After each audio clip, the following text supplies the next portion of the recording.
sortir d'une approche fragmentée, avoir une approche globale, en fait, en termes de conseil. Ça, c'est une chose essentielle.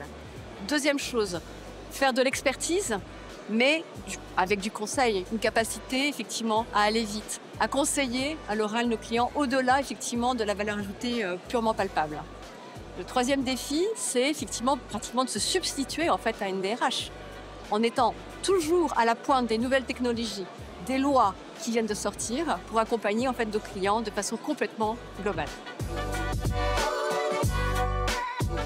Concrètement, elles doivent miser sur le numérique, mais pas que. Elles doivent utiliser tout ce qui est numérique pour gagner du temps dans la gestion en fait, de la data et pour nous concentrer sur des tâches à beaucoup plus forte valeur ajoutée et de façon généraliste. Tout ce qui doit être historisable doit être digitalisé. J'entends l'historique des bulletins de paye, toutes les datas RH, des entretiens annuels doivent être absolument digitalisés. C'est trois choses qui sont essentielles. La digitalisation, elle est importante pour qu'on gagne du temps.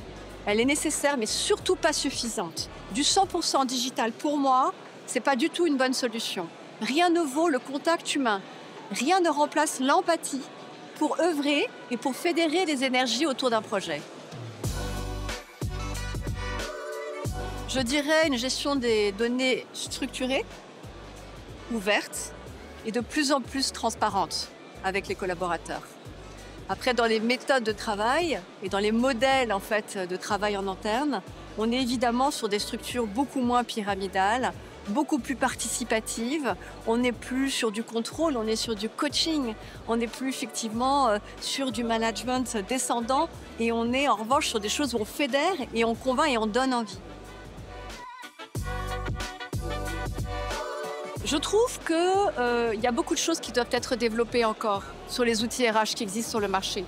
Il n'existe pas en fait d'outils intégrés qui proposent à la fois une approche sexy et efficace en paye, une approche sexy et efficace en gestion des compétences et une approche sexy et efficace en communication.